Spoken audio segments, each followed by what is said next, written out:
Hello students, video शुरू करने से पहले प्लीज चैनल को लाइक, शेयर और सब्सक्राइब जरूर करें।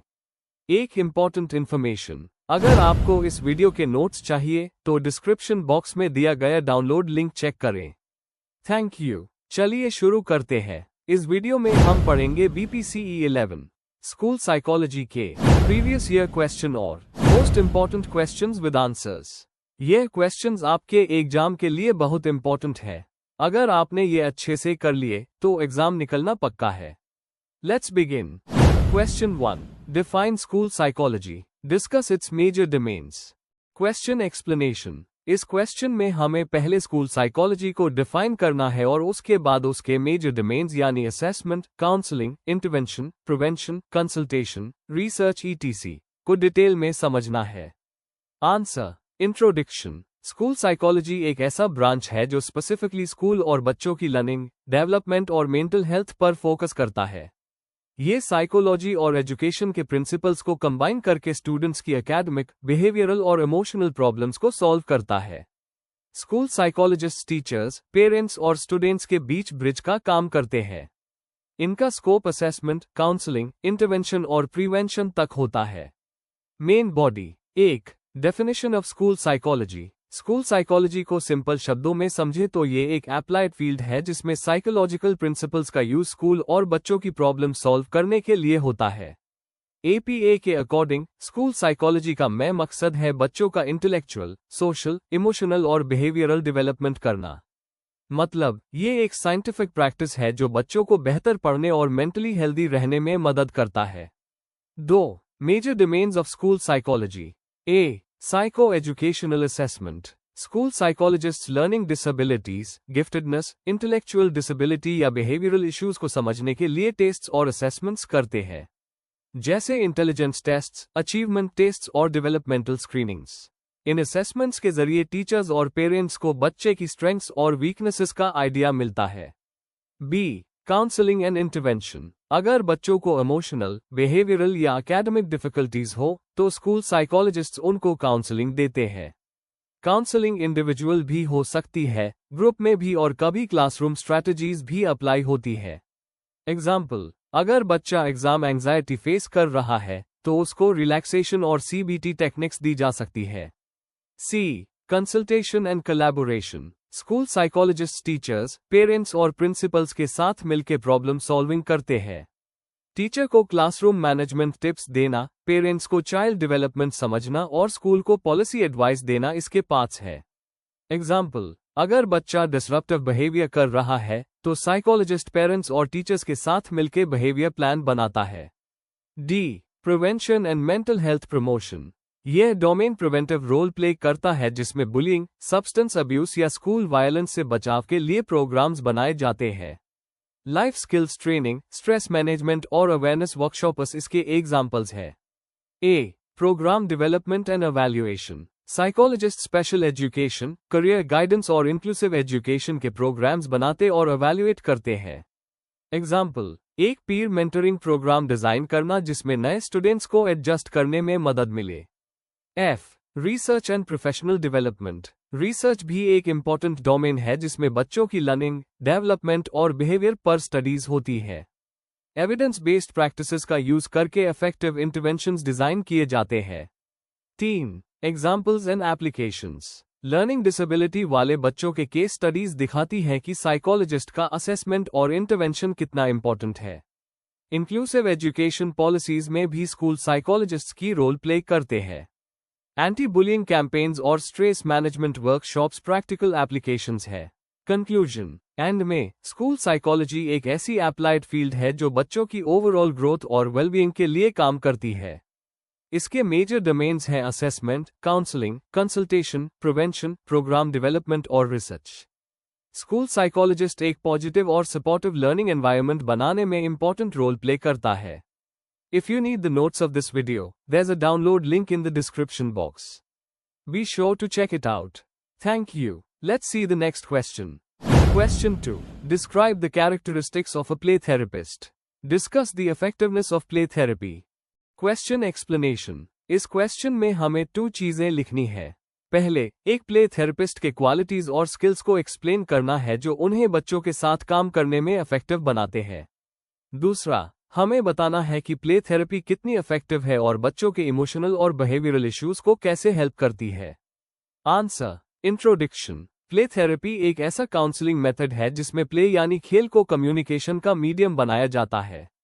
क्योंकि छोटे बच्चे अपने थॉट्स और फीलिंग्स को वर्बली एक्सप्रेस नहीं कर पाते, इसलिए प्ले उनकी नेचुरल लैंग्वेज होती है।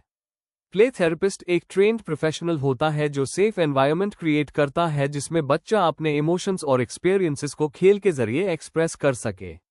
इस आंसर में हम पहले प्ले थेरेपिस्ट के कैरेक्टरिस्टिक्स समझेंगे और फिर प्ले थेरेपी की इफेक्टिवनेस पर बात करेंगे। Main body. 1. Characteristics of a play therapist. Empathy और वार्मथ। थेरेपिस्ट को बच्चे के फीलिंग्स को समझना और एक्सेप्ट करना आना चाहिए।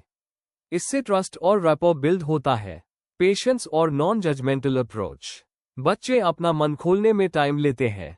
थेरेपिस्ट को पेशेंस रखनी चाहिए और उन्हें जज नहीं करना चाहिए। Observational skills. थेरेपिस्ट को बच्चे के प्ले पैटर्न्स और बिहेवियर को ध्यान से ऑब्जर्व करना चाहिए। जैसे अगर बच्चा बार बार टॉयज तोड़ता है तो वो हिडन एंगर दिखाता हो सकता है। क्रिएटिविटी और फ्लेक्सिबिलिटी। हर बच्चा अलग होता है, इसलिए थेरेपिस्ट को अलग अलग टेक्निक्स यूज करनी आती चाहिए, जैसे डॉल्स, पपेट्स, ड्राइंग, क्ले या स्टोरी टेलिंग। चाइल्ड डेवलपमेंट की नॉलेज। प्ले थेरेपिस्ट को बच्चों के कॉग्निटिव, इमोशनल और सोशल डेवलपमेंट के स्टेजेस की नॉलेज होनी जरूरी है। ट्रेनिंग और एथिक्स। थेरेपिस्ट को प्ले थेरेपी टेक्निक्स और काउंसलिंग स्किल्स में ट्रेंड होना चाहिए और प्रोफेशनल एथिक्स फॉलो करना चाहिए। 2. Effectiveness of play therapy. Emotional release. Play therapy बच्चों को सेफ स्पेस देती है जहां वो अपनी फीलिंग्स जैसे गुस्सा, डर या सैडनेस एक्सप्रेस कर सकते हैं। बिहेवियरल और कॉग्निटिव बेनिफिट्स। प्ले के थ्रू बच्चे प्रॉब्लम सॉल्विंग, सेल्फ कंट्रोल और सोशल स्किल्स सीखते हैं। बिहेवियरल इश्यूज जैसे अग्रेशन या विड्रॉयल कम हो जाते हैं। पेरेंट चाइल्ड बॉन्ड स्ट्रॉन्ग करना। कुछ प्ले थेरेपी मॉडल्स पेरेंट्स को भी इन्वॉल्व करते हैं, जिससे फैमिली कम्युनिकेशन और बॉन्डिंग इंप्रूव होती है। डिफरेंट इश्यूज में इफेक्टिव। रिसर्च कहती है कि play therapy trauma, ADHD, anxiety, conduct disorder और लर्निंग डिफिकल्टीज में काफी इफेक्टिव होती है। Case example. अगर एक बच्चा डोमेस्टिक वायलेंस विटनेस करता है तो वो अपने टॉयज के जरिए उस सीन को रिपीट कर सकता है। थेरेपिस्ट उस वक्त बच्चे को इमोशनली प्रोसेस करने और सेफ फील करने में हेल्प करता है। 3. Theoretical support for play therapy. Psychoanalytic approach. Anna Freud और मेलेनी क्लेन के हिसाब से प्ले अनकॉन्शियस कॉन्फ्लिक्ट्स का सिंबॉलिक एक्सप्रेशन है। Humanistic approach. कार्ल रॉजर्स की थियरी ने प्ले थेरेपी को इन्फ्लुएंस किया, अनकंडीशनल पॉजिटिव रिगार्ड और एम्पैथी देना। Cognitive behavioural approach. आज के टाइम में प्ले थेरेपी में CBT के प्रिंसिपल्स भी उस होते हैं ताकि बच्चे अपने सोच और बिहेवियर चेंज कर सकें। कंक्लूजन। समिंग अप, एक प्ले थेरेपिस्ट के अंदर एम्पैथी, पेशेंस, क्रिएटिविटी और ऑब्जर्वेशनल स्किल्स जैसे क्वालिटीज होनी चाहिए। प्ले थेरेपी बच्चों के इमोशनल और बिहेवियरल प्रॉब्लम्स को समझने और ट्रीट करने का एक बहुत इफेक्टिव टूल है। ये न सिर्फ बच्चों के लिए हीलिंग का जरिया है बल्कि फैमिली रिलेशनशिप्स को भी स्ट्रांग बनाता है। इसी वजह से स्कूल साइकोलॉजी और चाइल्ड काउंसलिंग में इसका रोल बहुत इंपॉर्टेंट है। If you need the notes of this video, there's a download link in the description box. Be sure to check it out. Thank you. Question 3. Explain the psychodynamic and behavioral perspectives in explaining problem behavior in children. Question explanation. इस question में हमें 2 perspectives, psychodynamic और behavioural, के through बच्चों के problem behaviour को समझना है। हमें बताना है कि दोनों अप्रोचेस किस तरह से बच्चों के बिहेवियरल इश्यूज को एक्सप्लेन करते हैं, उनके मेन कॉन्सेप्ट्स क्या हैं और एग्जाम्पल्स के साथ उनको कंपेयर भी करना है। आंसर। इंट्रोडक्शन। प्रॉब्लम बिहेवियर बच्चों में जैसे अग्रेशन, जिद, एंजाइटी, डिसोबीडियंस या स्कूल में एडजस्टमेंट प्रॉब्लम अक्सर देखी जाती है। इन्हें समझने के लिए साइकोलॉजिस्ट्स ने अलग अलग पर्सपेक्टिव्स दिए हैं। साइकोडायनामिक पर्सपेक्टिव, जो फ्रॉइड के थियरीज पर बेस्ड है, अनकॉन्शियस कॉन्फ्लिक्ट्स और अर्ली चाइल्डहुड एक्सपीरियंसेस पर फोकस करता है। वही बिहेवियरल पर्सपेक्टिव लर्निंग प्रिंसिपल्स जैसे रीइंफोर्समेंट, पनिशमेंट और ऑब्जर्वेशन पर फोकस करता है। आगे हम देखेंगे कि दोनों पर्सपेक्टिव्स बच्चों के बिहेवियर को कैसे समझाते हैं। Main body. 1. Psychodynamic perspective on problem behaviour. Core idea. Freud के साइकोडायनामिक अप्रोच कहता है कि बिहेवियर अनकॉन्शियस मोटिव्स और अर्ली एक्सपीरियंसेस से बनता है। Unconscious conflicts. अगर डी ईगो और सुपर ईगो के बीच कॉन्फ्लिक्ट रिजॉल्व ना हो तो बच्चों में अग्रेशन, फियर या एंजाइटी जैसे प्रॉब्लम्स दिखते हैं। फिक्सेशन और रिग्रेशन। अगर बच्चा psychosexual stages, oral, anal, phallic में अटक जाए तो बिहेवियर प्रॉब्लम्स डेवलप हो सकती है। एग्जाम्पल, टॉयलेट ट्रेनिंग इशू से स्टबर्ननेस आ सकती है। Defence mechanisms. स्ट्रेस से बचने के लिए बच्चे डिनायल, प्रोजेक्शन या रिप्रेशन जैसे डिफेंस मैकेनिज्म्स यूज करते हैं जो प्रॉब्लम बिहेवियर के रूप में दिखते हैं। अर्ली रिलेशनशिप्स का रोल। अगर पेरेंट्स से अटैचमेंट वीक हो या ट्रॉमा हो तो बच्चा एंग्शियस, विथड्रॉन या डिसरप्टिव हो सकता है। एग्जाम्पल, अगर एक बच्चा नेग्लेक्ट फेस करता है तो वो स्कूल में अटेंशन सीकिंग या अग्रेसिव बिहेवियर दिखा सकता है। 2. Behavioural perspective on problem behaviour.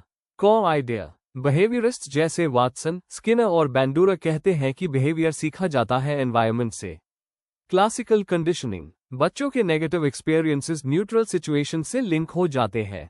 जैसे एक बच्चा अगर क्लास में डांटा गया तो वो स्कूल से ही डरने लग सकता है। Operant conditioning. स्किनर कहता है कि रिवॉर्ड और पनिशमेंट से बिहेवियर शेप होता है। अगर टैंट्रम्स को अटेंशन मिलती है तो वो और बढ़ जाते हैं। Social learning. बैंडोरा कहता है कि बच्चे ऑब्जर्वेशन और इमिटेशन से सीखते हैं। अगर घर में वायलेंस है तो बच्चा स्कूल में भी अग्रेसिव बन सकता है। एप्लीकेशंस। बिहेवियर मॉडिफिकेशन टेक्निक्स जैसे टोकन इकोनॉमी, पॉजिटिव रीइंफोर्समेंट और टाइम आउट स्कूल्स में बहुत इफेक्टिव होते हैं। 3. Comparison of the two perspectives. Focus. Psychodynamic अंदर के कन्फ्लिक्ट्स पर फोकस करता है जबकि बिहेवियरल बाहर के एनवायरनमेंट और लर्निंग पर। Nature of behaviour. साइकोडायनामिक कहता है बिहेवियर एक सिंबल है इनर कॉन्फ्लिक्ट का, जबकि बिहेवियरल कहता है कि वो सिर्फ लर्न रिस्पॉन्स है। Intervention. Psychodynamic therapy play therapy या टॉक थेरेपी यूज करती है, behavioural direct reinforcement techniques use करता है। Example, contrast. अगर एक बच्चा अग्रेसिव है, साइकोडायनामिक कहेगा कि ये पेरेंटल नेग्लेक्ट का नतीजा है, बिहेवियरल कहेगा कि ये इमिटेशन या रिवॉर्ड का रिजल्ट है। 4. Strengths and limitations. Psychodynamic strengths emotional roots और अनकॉन्शियस प्रोसेसेस को समझाता है। Psychodynamic limitations. साइंटिफिक टेस्टिंग मुश्किल है और चाइल्डहुड को ओवर एम्फासाइज करता है। बिहेवियरल स्ट्रेंथ्स प्रैक्टिकल और मेजरेबल सॉल्यूशंस देता है। बिहेवियरल लिमिटेशंस इमोशंस और थॉट्स को इग्नोर कर देता है। कंक्लूजन। साइकोडायनामिक और बिहेवियरल दोनों ही पर्सपेक्टिव्स बच्चों के प्रॉब्लम बिहेवियर को समझने में यूजफुल है। साइकोडायनामिक अनकॉन्शियस कॉन्फ्लिक्ट्स और अर्ली एक्सपीरियंसेस पर फोकस करता है, जबकि बिहेवियरल एनवायरनमेंट और लर्निंग प्रिंसिपल्स पर। अगर दोनों को मिलाकर देखा जाए तो चाइल्ड साइकोलॉजी में ज्यादा होलिस्टिक समझ मिलती है और प्रैक्टिकल इंटरवेंशंस डिजाइन किए जा सकते हैं। If you need the notes of this video, there's a download link in the description box. Be sure to check it out. Thank you. Question 4. Elucidate the therapeutic techniques in solution-focused therapy. Question explanation. इस question में हमें solution focused therapy (SFT) के techniques को detail में explain करना है। मतलब therapist client को कैसे हेल्प करता है सॉल्यूशंस पे फोकस करने में, जैसे miracle question, scaling, exception finding, compliments और गोल सेटिंग। एग्जाम्पल्स देना भी जरूरी है। Answer. Introduction. Solution focused therapy एक शॉर्ट टर्म और गोल ओरिएंटेड थेरेपी है जो मेनली स्टीव दशजर और इंसु किमबर्ग ने डेवलप की थी। यह थेरेपी प्रॉब्लम के कॉजेस पे फोकस नहीं करती, बल्कि क्लाइंट के स्ट्रेंथ्स, रिसोर्सेस और फ्यूचर गोल्स पे ध्यान देती है। थेरेपिस्ट क्लाइंट को एनकरेज करता है कि वो अपनी प्रॉब्लम्स के सॉल्यूशंस खुद इमेजिन करे और उन्हें अचीव करने के स्टेप्स आइडेंटिफाई करें। इस आंसर में हम एसएफटी के इंपॉर्टेंट थेरेप्यूटिक टेक्निक्स पढ़ेंगे। Main body. 1. Miracle question technique. Miracle question SFT का सबसे पॉपुलर टूल है। थेरेपिस्ट पूछता है, अगर रात को आप सोते वक्त एक मिरेकल हो जाए और आपकी प्रॉब्लम सॉल्व हो जाए, तो सुबह सबसे पहले आपको क्या फर्क लगेगा? इससे क्लाइंट अपने प्रॉब्लम के बजाय सॉल्यूशन और फ्यूचर पे फोकस करता है। एग्जाम्पल, अगर एक स्टूडेंट को एग्जाम एंजाइटी है तो वो बोल सकता है कि मिरेकल के बाद उससे बुक्स खोलते वक्त शांति फील होगी। 2. Scaling questions. Scaling questions client से प्रोग्रेस मेजर करने के लिए पूछे जाते हैं, जैसे 0 से 10 के स्केल पर। एग्जाम्पल, अभी आप 0 to 10 स्केल पर कहाँ हैं? ये क्लाइंट को स्मॉल इंप्रूवमेंट्स नोटिस करने और रियलिस्टिक गोल्स बनाने में हेल्प करता है। 3. Exception finding. थेरेपिस्ट क्लाइंट से पूछता है कि कब प्रॉब्लम थोड़ी कम होती है या नहीं होती। एग्जाम्पल, एक बच्चा जो स्कूल में गुस्सा करता है, वो बोल सकता है कि आर्ट क्लास में वो काम फील करता है। यह एक्सेप्शंस क्लाइंट की एग्जिस्टिंग स्ट्रेंथ्स को हाईलाइट करते हैं। 4. गोल सेटिंग और फ्यूचर ओरिएंटेशन। एसएफटी में गोल्स पॉजिटिव और रियलिस्टिक होते हैं। एग्जाम्पल, मुझे एंजाइटी कम करनी है के बजाय गोल होगा, मुझे प्रेजेंटेशन के टाइम कॉन्फिडेंट फील करना है। थेरेपिस्ट फ्यूचर फोकस्ड क्वेश्चंस पूछता है, जैसे जब सब ठीक होगा तो क्या बदलाव दिखेगा। 5. कॉम्प्लीमेंट्स और पॉजिटिव रीइंफोर्समेंट। थेरेपिस्ट क्लाइंट की प्रोग्रेस और स्ट्रेंथ्स को अप्रिशिएट करता है। एग्जाम्पल, अगर क्लाइंट स्ट्रेस हैंडल कर रहा है तो थेरेपिस्ट बोलता है, ये दिखाता है कि आप स्ट्रांग और केपेबल हो। इससे क्लाइंट का कॉन्फिडेंस बढ़ता है। 6. Coping questions. Coping questions client की रेजिलियंस को हाईलाइट करते हैं। एग्जाम्पल, इतनी प्रॉब्लम्स के बावजूद आपने कैसे मैनेज किया? ये क्लाइंट को दिखाता है कि उनके पास ऑलरेडी कोपिंग स्ट्रैटेजीज है। 7. Task assignments. थेरेपिस्ट छोटी छोटी होमवर्क टास्क्स देता है, जैसे प्रॉब्लम कम होने के मोमेंट्स नोटिस करना। इससे क्लाइंट थेरेपी के बाहर भी सॉल्यूशंस अप्लाई करता है।